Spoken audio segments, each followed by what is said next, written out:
Dystopia. The mirror image of utopia is often defined as a society characterized by human misery, squalor, oppression, disease, and overcrowding. Yet, in the classical dystopian film The Minority Report, neither of these definitive characteristics are represented in the film. However, The Minority Report is still considered a dystopian world, through the use of the film's moral, its filming techniques, and of course the protagonist.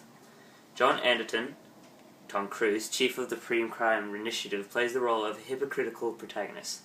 Initially, John had yet to see a flaw in the system, prosecuting criminals without a single thought of injustice, all while placing total faith in the world he was living in. It is not until he becomes the victim of modern society's flaws that he questions the current political systems and so conforms to the characteristic of the classic dystopian protagonist. It is at this point in the film that John is turned upon by his alliance. John chooses to rebel against the system despite knowing subconsciously that there is no escape from the pre-crime police, and as John himself says, "There is no escape, my team always finds our man." This feeling of entrapment in his own world creates this reason for societal questioning, and so enables a common characteristic of dystopian genre. However, it is at the climax of the story that truly depicts John as a dystopian character. Spielberg reveals to the audience that the system is flawed, and as John is set up and prosecuted as an innocent man of both current and future crimes. It is this sentencing which leads to the resolution of the film, and the reverse characteristic of dystopian nature. It is shown to the audience that pre-crime psychics' readings can actually be misinterpreted from the truth, finally presenting to the audience and the Washington society that pre-crime can fail and must rid from the district. This causes the protagonist to succeed in his mission and dissociate from common dystopian premises. Through John's actions, pre-crime is eradicated, but the fear of constant surveillance brought amongst the governing minority still causes the protagonist to not fully succeed in changing his self-invading city. The constant surveillance evident in most dystopian films continues to form. Citizens from across the 3 governed districts are being constantly identified, no matter what their financial standpoint. Additionally, identification cameras are set up in every train, hallway, or store to keep watch, so a citizen, if necessary, can be immediately recognized and pursued by pre-crime agents. Though constant shadowing may seem unwanted by the general public, these citizens have grown to accept the invasion of privacy due to their government's constant propaganda, the televised reminders of the world that was. A society filled with crime and hate, and with murder on every corner, is used to frighten the public into thinking about a world where observed pre-crime is non-existent. It is this constant surveillance which characterizes the citizens in a dystopian world. Not only is identification unescapable, but is also enforced as part of the law. It is impossible to not be identified, and to not be intruded of personal privacy, yet the citizens, as all dystopian citizens do, blindly accept the way of life, even when identification cameras are able to break into an apartment block, frightening children, a couple making love, and even an old man sitting on the toilet. As all dystopian citizens in the genre finds, none can find sanctuary from the government's intrusive and ultimately oppressive tactics.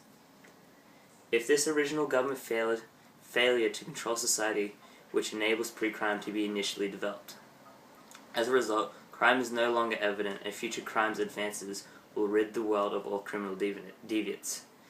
The use of government propaganda enables the city to fall victim to the pre-crime creation, and so the use of crime statistics and pre-revolutionary reminders forces the society to conform to the control used by government propaganda.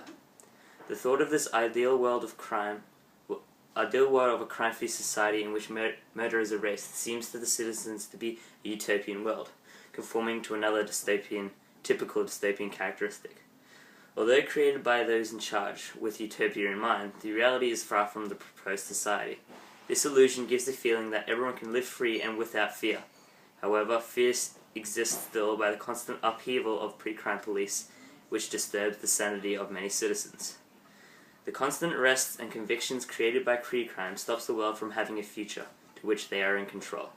If a person is to be stopped for something they have not yet done, their fate is ultimately unreachable.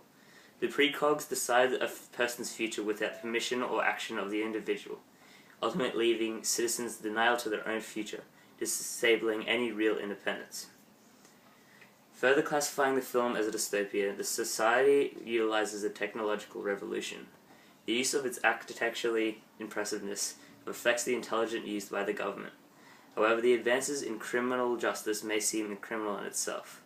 The use of pregrogs determine future criminals, as well as the use of eye identification to find these suspected criminals, is a characteristic of dystopian technology. This same technology is represented visually by the use of the city's architecture. Washington of 2054 has evolved into 3 district zones. The Washington capital, where technology advances such as pre-crime is based. The bedroom community, where tall, oppressive buildings are present, and the decaying part of the city, which lacks in technological advances. Most government buildings, including the pre-crime station, resembles a hostile and metallic building. These buildings represent domineeringly futuristic architecture in most governing buildings, warning the audience that by the year 2052, the world will have formed into a traditional dystopian landscape. As all dystopian films must, a moral is subtly present in Minority Report as the film explores the potentially disastrous misuses of modern technology. If society continues to increase its reliance on technology, the world may resort to a technologically based world where such injustices, as well as freedom, is extinct. The forfeiture of an individual's freedom inevitably leads to miscarriages of justice and ultimately social repression. The surrendering of our liberties in a quest for security is shown as disastrously costly. Ultimately, the Minority Report warns that even during times of widespread public anxiety, the motto of the pre-crime unit, "That which keeps us safe also keeps us free," must be reversed. That which keeps us free also keeps us safe. This warning to viewers presents the importance of dystopian genre and how it can relate to the real world. Dystopian films are important beyond the story.